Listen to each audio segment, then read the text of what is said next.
Welcome back to Philadelphia for a special edition of Jersey Matters. George Washington did some of his best work here. I'm Larry Menti.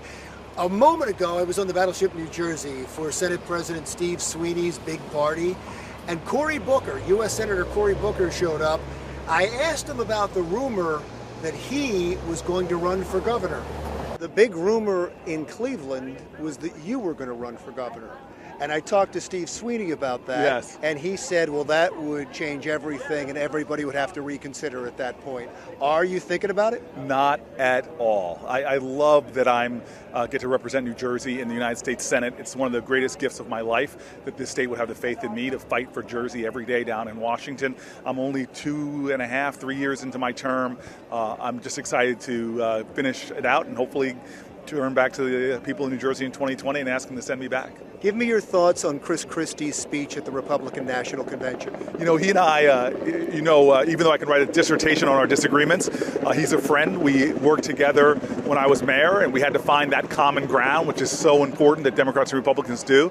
I didn't like the tone. I didn't like that he was not appealing to the higher angels of our country. It was a very divisive speech, I thought, and not one that really united people regardless of party. So I didn't like it, and I'll have a chance to show what I think we should be doing at the convention with my speech this year, and I hope to appeal to all Americans, Republican, Democrat, Independent. I hope to appeal to the best of who we are, not give a partisan speech that's divisive, and that's definitely not talking about, I guess, making allusions to and indicting our opposition. WikiLeaks dumped a whole lot of emails that seemed to indicate that the Democratic National Party was working for Hillary Clinton and trying to undermine Bernie Sanders. Just what are your thoughts on that, and what are your thoughts on Debbie Wasserman Schultz? Yeah, you know, I haven't sorted through all the data on the exact leaks, but clearly the DNC should be, the Democratic Party should be neutral in primaries. We benefited as a country from having a great hard-fought contest between two great leaders who I know personally. That competition of ideas made us all better, and frankly, Hillary Clinton is incorporating a lot of those ideas. So I'm disappointed about what I've heard. Obviously, I want to read the specifics of the details. I was with Debbie Wasserman Schultz in Cleveland last week, and I know she's a person that has served this party as best as she could. I know she's resigning now, and it's time to move forward. It's time to focus on Hillary Rodham Clinton and focus on this election and make sure that the next president of the United States is a Democrat. Thank you. I just wanted to ask about Philadelphia, that's all. That's okay. Just Go about ahead. Philadelphia. That's the last question.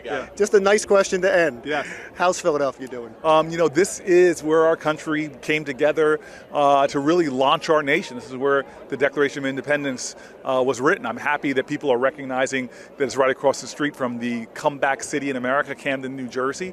It's good to be here. It's good to be a part of what I think is going to be a historic convention. So I'm excited to be here. And the big interviews just keep coming. When Dawn was on the floor of the Wells Fargo Center, she happened upon Reverend Jesse Jackson. She asked him about his message to Philadelphia for the week. Reverend Jackson, what's your prayer for this week? It will be the great host we expect Philadelphia to be. The issues that matter to Philadelphia must be addressed. In this city, there are 400,000 citizens in Philadelphia who have a criminal record, 500,000 who are functionally illiterate. Unemployment among blacks is twice that of whites. As we seek an even playing field and focus more and more on how to heal and how to rebuild, how to end the violence, which is growing and threatening violence, and the racial disparities, and the plan to rebuild our cities. We have plans to fight enemies abroad, but not a plan of that we deserve of rebuilding our cities, and I think it would be so important to us. Reverend, we're in the city of brotherly love. How do we spread the love and stop all the divisiveness? Well, by attacking the issues and not attacking each other. And the issue, what matters is that we share 2,000 miles of border with Mexico, 2,000 miles. We do more trade with Mexico than we do with China and Japan every day. To attack our neighbor, our ally, is irrational and very painful. To think of mass deportation, that's a throwback in time. When I think about the more Muslims than they are Americans, they are trading partners, they are our allies. this kind of talk has hurt a lot of people, and I would hope that it would focus more and more on the issues of poverty and violence and disparities and reconstruction. Reverend, what are the two themes you want to hear, echoed this week? Plan to reinvest in America and put America back to work. When the bank took us down, we bail out the banks and then bail out the people who are victims of banks' behavior. And we bail them out without link to lending and the reinvestment. Put America back to work. And let's turn to each other, not on each other. We have learned to survive apart. We must now learn to live together. That's just fundamental. We've learned to survive apart. We must now learn to live together. Your thoughts on Senator Kaine? I'm impressed with him. Among other things, as a Southern governor, he had a record of reconciliation and not retribution. And I think that the fact that he endorsed Barack Obama at a critical moment 8 years ago said a lot about his willingness to reach across historical lines to build coalitions. He's a coalition builder. The change that we seek will not just come from the top, it will come from the people. The 55 boycott didn't come from the Democratic or the Republican conventions, it came from the people. The sit-ins of the 60s didn't come from the party conventions. The people will keep fighting for student loan debt, degrading credit card debt. That fight will not stop. Democratizing our democracy and making it accessible. That fight will not stop. Reinvesting in America, putting Americans back to work.